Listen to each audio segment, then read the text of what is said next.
एक ट्रेन जो अपने सफर की तरफ रवाना हो चुकी थी वो बराबर चल रही थी, लेकिन उस ट्रेन के एक डिब्बे के अंदर कई सारे लोग मौजूद थे और वहां पर एक महिला के साथ रेप हो रहा था। उसका पति सामने बैठा हुआ था।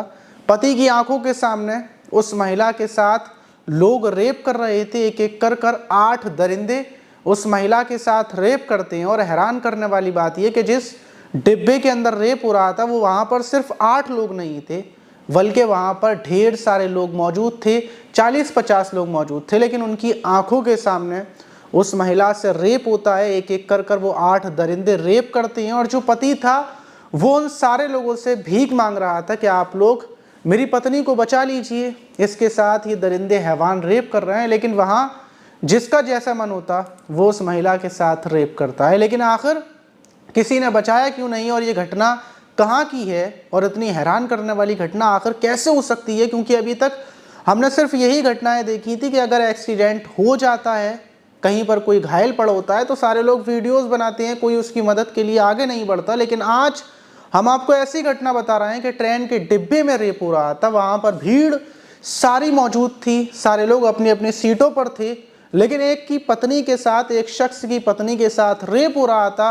वो दरिंदे रेप कर रहे थे और किसी ने मदद के लिए हाथ आगे तक नहीं बढ़ाया। और उस महिला के साथ रेप हुआ। उसके बाद उन लोगों ने क्या किया, आखिर वो लोग कौन थे, फिर पुलिस ने उनको कैसे पकड़ा, ये जो कहानी है उन हैवानियत की शुरू से लेकर आखिर तक अगर आप जानेंगे तो आपके रोंगटे खड़े हो जाएंगे और हो सकता है कि आपको ट्रेन के सफर से डर तक लगने लगे। तो चलते हैं और जानते हैं इस कहानी को शुरू से लेकर आखिर तक। वीडियो को जरा सा भी आगे पीछे स्किप ना करें, सुकून के साथ सुने और इस वीडियो से सीखे भी। तो चल तो दोस्तों, मेरा नाम माज है। उम्मीद है कि आप सब अच्छे होंगे, सुरक्षित होंगे और आपने अपनी दिवाली को बड़े अच्छे से मनाया होगा। ढेर सारे पटाखे भी फोड़े होंगे। और दिवाली वाले दिन हम आपको विश नहीं कर पाए क्योंकि हमने वीडियो नहीं बनाई थी, और अब इस वीडियो में हमने आपको विश कर दिया क्योंकि आज अभी फिलहाल में दिवाली के पटाखे फोड़े जा रहे हैं और आपको ये दूसरे दिन वीडियो मिलेगी। और अगर आपने हमारे चैनल को सब्सक्राइब नहीं किया है तो सब्सक्राइब कर ये थोड़ी सी गिनती को बढ़ा दीजिए। ये जो सब्सक्राइबर की गिनती है ना, ये बहुत ज़्यादा कम है। तो आज की जो घटना है वो उत्तर प्रदेश के लखनऊ की है। लखनऊ से एक ट्रेन निकलती है, पुष्पक ट्रेन, पुष्पक एक्सप्रेस, जो मुंबई के लिए रवाना होती है। और 8 अक्टूबर को जब वो ट्रेन आती है तो वहाँ पर जितनी भी सवारियाँ थी जो मुंबई जाने के लिए वहाँ बैठी हुई थी वो ट्रेन में बैठ जाती हैं। सारे लोग अपने अपने सीट को पकड़ लेते हैं। वहीं पर एक लड़की थी जिसका नाम अंजलि था, उसका साथ में पति था जिसका नाम अजय था। इन दोनों की शादी अभी अभी हुई थी और जो लड़की थी उसकी उम्र महज 20 साल थी और पति की उम्र 24 साल थी। ये लोग मुंबई जाने के लिए रवाना हुए थे। मुंबई में इनको घूमना था, ताज होटल, अलग अलग जगहों पर घूमना था क्योंकि शादी को सिर्फ अभी कुछ ही महीने गुजरे थे। 8 अक्टूबर को ये लोग ट्रेन में बैठते हैं, वहाँ से ट्रेन रवाना हो जाती है। ये लोग स्लीपर कोच में थे तो अपनी अपनी सीटों पर सुकून से सोए हुए थे। कोई कुछ खा रहा था, कोई फ़ोन में मूवी देख रहा था, सब कुछ माहौल बड़ा अच्छा चल रहा था। जैसे चलता है कि लोग कुछ खा रहे हैं, कोई चाय वाला आ रहा है। उसी बीच एक स्टेशन पर ये ट्रेन रुकती है, पुष्पक एक्सप्रेस। और रुकने के बाद कुछ लोग ट्रेन में चढ़ जाते हैं और जो स्लीपर कोच डिब्बा था उसके अंदर आ जाते हैं। अब जितने भी लोगों की नज़र पड़ती है उनको लगता है कि हम नॉर्मल पैसेंजर होंगे, क्योंकि हमेशा ऐसा ही होता है कि स्टेशन पर गाड़ी रुकती है और ढेर सारे लोग चढ़ते हैं, ढेर सारे लोग उतरते हैं। तो किसी को कोई बात नहीं लगी क्योंकि अभी तक किसी ने कुछ नहीं सोचा था कि आखिर उस ट्रेन के डिब्बे के अंदर क्या होने वाला है। सबको नॉर्मल चल रहा था। लेकिन जैसे ही वो ट्रेन स्टार्ट होती है, थोड़ी आगे की तरफ बढ़ती है, तो फ़ौरन, क्योंकि रात के 9 बज रहे थे, तो जितने भी वो सवार हुए थे लगभग 8 लोग, वो अपने अपने हथियारों को निकाल लेते हैं। किसी के पास बड़ा सा चाकू था, किसी के पास कट्टा था, तमंचा था। सारे निकाल कर बोलते हैं कि अब किसी ने अभी चीखने की, भागने की या फिर किसी ने होशियारी दिखाने की कोशिश की तो हम उसको गोली मार देंगे, ख़त्म कर देंगे।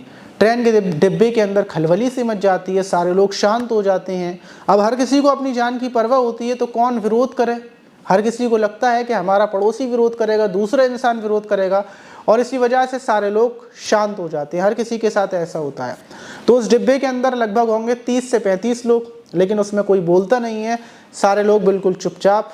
दो जो 8 लोगों में से थे, कुछ साइड में थे, कुछ इधर थे, और जो बाकी के लोग थे अब वो एक एक कर कर सवारियों से लूटपाट शुरू करते हैं। उनके फ़ोन, ईयरफोन, पैसे में जितने भी पर्स वगैरह थे, सब चीज़ों को लूटना शुरू किया जाता है। अब ये सफ़र चलता रहता है, घंटों तक वो लोग लूट कर लेते हैं। अब जब उनको पता चलता है कि दूसरा वाला जो स्टेशन है वो आने वाला होगा, तो वो उसका इंतज़ार करने लगते हैं। सारी सवारियां नॉर्मल बैठी हुई थी, इंतज़ार चल रहा था, और उसी बीच उनकी नज़र उसी लड़की के ऊपर पड़ती है जो अपने पति के साथ बैठी हुई थी। उसमें से एक बदमाश उसको गंदा इशारा करता है, तो वो उस इशारे को बिल्कुल इग्नोर कर दूसरी तरफ मुँह कर लेती है। लेकिन उस बदमाश का दिल उस लड़की के ऊपर आ चुका था, क्योंकि नई लड़की, नई शादीशुदा लड़की और इतनी ज़्यादा खूबसूरत, तो वो उसके पास जाता है, उसके साथ छेड़खानी शुरू कर देता है। और जब वो लड़की ज़्यादा विरोध करती है, उसका पति उसको हटाता है, तो वो इस बात से चिढ़ जाता है और उस लड़की के साथ वहीं पर ज़बरदस्ती करने लगता है। लेकिन जब उसका पति बचाने के लिए आता है, तो वो लोग पति को मारते हैं, और फिर इसी बीच वो हैवान दरिंदा युवक वहीं पर ज़मीन उसी जगह पर ट्रेन के डिब्बे में लिटाकर उस लड़की के साथ रेप करता है। रेप करने के बाद जो पति था वो भीख मांग रहा था। जितने भी लोग वहाँ पर लेटे हुए थे, बैठे हुए थे, सबसे बोल रहा था कि मेरी पत्नी को बचा लो, मेरी पत्नी को बचा लो। लेकिन हर किसी को अपनी जान की परवाह, उस बेचारी की इज्जत की किसी को परवाह नहीं। सबको अपनी जान की फिक्र कि अगर कोई विरोध करेगा तो ये से मार देंगे। तो सारे लोग चुपचाप बैठे रहते हैं, पति को मारते हैं ये लोग।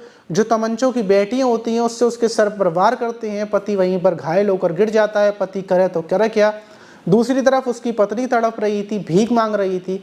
अभी पहले युवक ने उसके साथ रेप करा था कि दूसरे की भी हैवानियत जागती है, फिर दूसरा रेप करता है, तीसरा रेप करता है, और ऐसे ही कर बारी बारी से पूरे ट्रेन के डिब्बे में जितने भी लोग मौजूद थे उनकी आंखों के सामने ही उस लड़की से पूरे 8 दरिंदे रेप करते हैं। रेप करने के बाद जब वो स्टेशन आता है, तो वो उन लोगों से बोलते हैं कि अगर किसी ने भी चीखने की होशियारी दिखाने की कोशिश की तो हम आकर गोली मार देंगे। लेकिन उसमें से कुछ लोग थे जिनको उस लड़की की इज्जत की परवाह नहीं थी, सिर्फ उनको परवाह थी तो अपने फ़ोन की, अपने पैसों की, जो उन बदमाशों ने लूट लिए थे। तो जैसे ही वो बदमाश स्टेशन पर कूदते हैं, तो फ़ौरन उसमें से 2-3 लोग स्टेशन पर कूदकर जो GRPF के जवान थे उनको बताते हैं, और GRPF के जवान फ़ौरन एक्टिव होते हैं, और उसमें से 4 लोगों को पकड़ लिया जाता है। 4 लोगों को गिरफ्तार कर लिया जाता है। जितना भी सामान था उनके पास वो बरामद कर लिया जाता है। दूसरी तरफ लड़की की जो हालत थी वो ख़राब हो चुकी थी, क्योंकि 8 दरिंदों ने दरिंदगी की थी और उसके पति को भी बेरहमी से मारा था, इसलिए दोनों को हॉस्पिटल में भर्ती किया जाता है। अब 4 दरिंदे भाग जाते हैं, 4 को पुलिस पकड़ लेती है। पुलिस छानबीन करती है कि आखिर ये लोग कहाँ के रहने वाले हैं। दूसरी तरफ पुलिस इनको ढूंढ रही थी और पहली तरफ लड़की का ट्रीटमेंट चल रहा था। ये खबर आने के बाद मानो चारों तरफ बवाल सा मच जाता है, हर कोई खौफजदा हो जाता है कि ट्रेन के अंदर 8 दरिंदों ने उस लड़की के साथ हैवानियत की। लूट की घटना तो नॉर्मल होती रहती हैं, ख़त्म हो जाती हैं, पकड़ जाते हैं, और पकड़ने के बाद जो सामान गया था वो वापस भी मिल जाता है। लेकिन एक लड़की के साथ ऐसी दरिंदगी, फ़ौरन जो पुलिस थी वो छानबीन करती है और उन चार जो दरिंदे थे उनको भी गिरफ्तार कर लेती है। लेकिन जो उन लोगों ने सामान लूटा था वो तो वापस मिल जाता है, लेकिन उस लड़की के साथ जो हैवानियत हुई, दरिंदगी हुई, उसका कौन जिम्मेदार हुआ? वो जितने भी लोग मौजूद थे वो, या फिर कौन मौजूद हुआ? तो इस घटना के बाद पुलिस उन 8 के ऊपर केस दर्ज कर उनको जेल भेज देती है। लेकिन जो लड़की थी जिसके साथ रेप हुआ, जो पति पत्नी थे जिनकी शादी को महज कुछ ही वक्त गुजरा था, क्या वो ज़िंदगी में इस दर्द को भूल पाएंगे?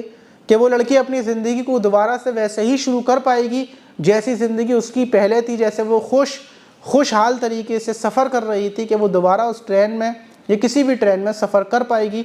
आपको क्या लगता है कि लड़की वापस ज़िंदगी में आ पाएगी? कमेंट बॉक्स में ज़रूर बताइएगा। लेकिन ये घटनाएं ऐसी आती हैं कि जिनको सुनकर दिल सा बैठ जाता है। लेकिन ऐसी हैवानियत की घटनाएं ख़त्म होने का नाम नहीं ले रही हैं, बल्कि एक के बाद एक बढ़कर निकल कर आती हैं।